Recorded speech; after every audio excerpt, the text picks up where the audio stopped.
झारखंड के प्रतियोगी परीक्षाओं के पेपर लीक की कहानी पर मेरी यह रिपोर्ट आज आपको जरूर देखनी चाहिए। यह रिपोर्ट सिर्फ परीक्षा देने वाले छात्रों के लिए नहीं, बल्कि उन माता-पिता के लिए भी है, जो अपने बच्चों के उज्जवल भविष्य की राह देख रहे हैं। उन बेरोजगारों के लिए, जो हर साल नया सपना देखते हैं और फिर किसी पेपर लीक की खबर पर बिखर जाते हैं। झारखंड के जेएसएससी सीजीएल परीक्षा का विवाद एक बार फिर हमें उसी पुरानी कहानी के करीब ले आया है, जहां मेहनत करने वाले छात्र हारे हुए खड़े हैं और सरकार जांच होगी का पुराना रिकॉर्ड बजा रही। नमस्कार, मैं परवेज आलम और आप देखना शुरू कर चुके हैं the news post for you. आप मेरे चैनल को लाइक और सब्सक्राइब कर लें, साथ ही अपने दोस्तों को शेयर कर लें।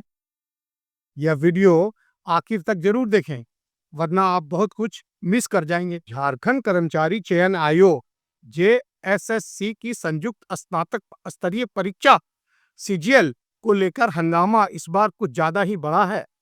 आरोप लग रहे हैं कि 22 सितंबर 2024 की पहली शिफ्ट के सवाल पहले ही कुछ खास लोगों के पास पहुंच गए थे।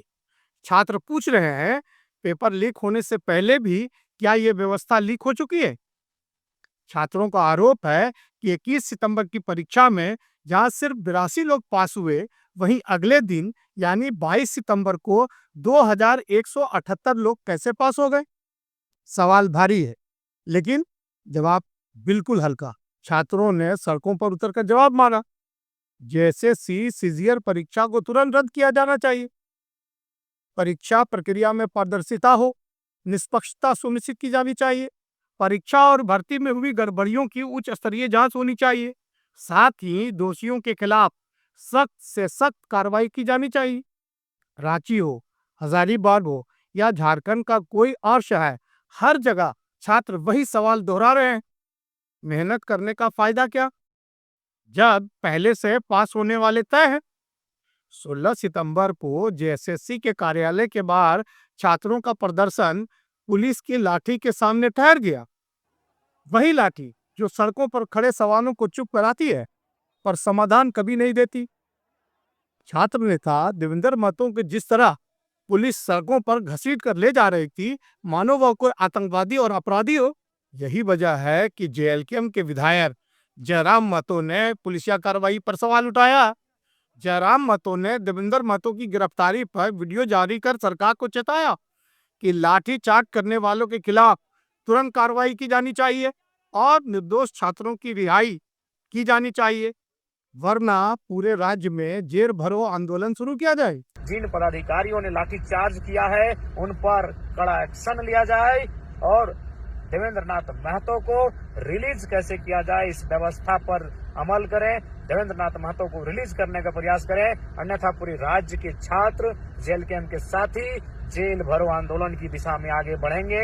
चरणबद्ध तरीके से इस आंदोलन को लेकर आगे बढ़ने का कार्य करेंगे। इसलिए मैं डीजीपी महोदय, एसएसपी महोदय, हालांकि उनसे टेलीफोनिक बात हुई है, लेकिन उसके बाद भी इस वीडियो के माध्यम से अपील करना चाहूंगा। इधर झारखंड पुलिस का कहना है कि व्यवस्था बनाए रखने के लिए ऐसा किया गया, लेकिन छात्र जवाब देते हैं, हम सवाल पूछने आए थे, जवाब के बदले लाठियां क्यों मिली?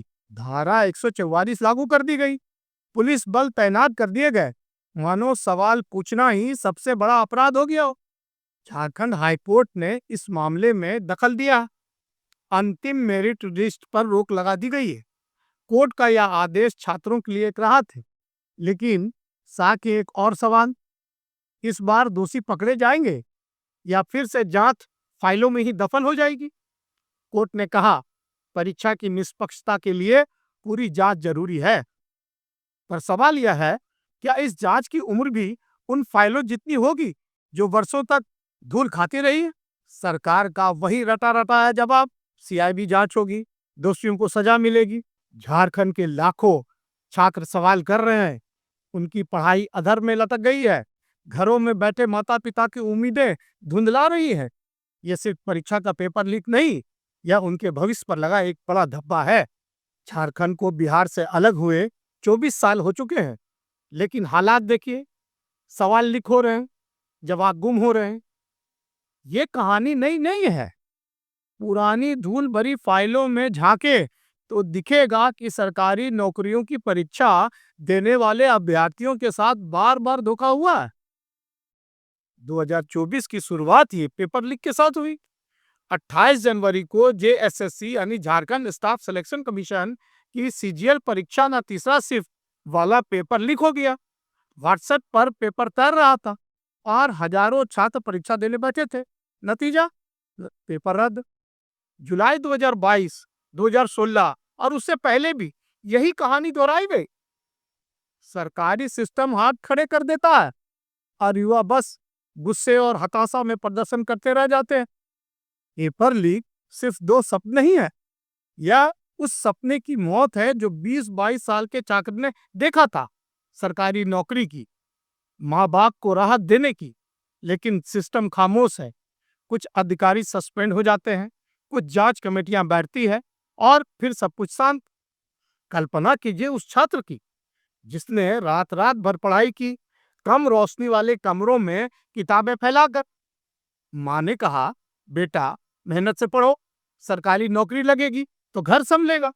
लेकिन जब पेपर लीक की खबर आती है तो उस माँ का सपना भी टूट जाता है। पेपर लीक की यह घटना अकेली नहीं है। यह एक संकेत है कि युवा अपने भविष्य के लिए संघर्ष कर रहे हैं, लेकिन सिस्टम उनके सपनों की कब्र खोद रहा है। इसलिए आपसे यही कहूंगा, सवाल पूछिए, पूछते रहिए, क्योंकि अगर सवाल मर गए तो ईमानदारी का आखिरी पन्ना भी लीक हो जाएगा। पेपर लीक की घटनाएं बताती हैं कि हमारे देश में शिक्षा का मतलब सिर्फ डिग्री हो गया है और नौकरी पाने के लिए ईमानदारी से मेहनत करना सिर्फ एक कल्पना। जो सरकार बेरोजगारों का भरोसा नहीं बचा सकती, वह क्या बचाएगी? यह देश की लड़ाई है, सिर्फ झारखंड की नहीं।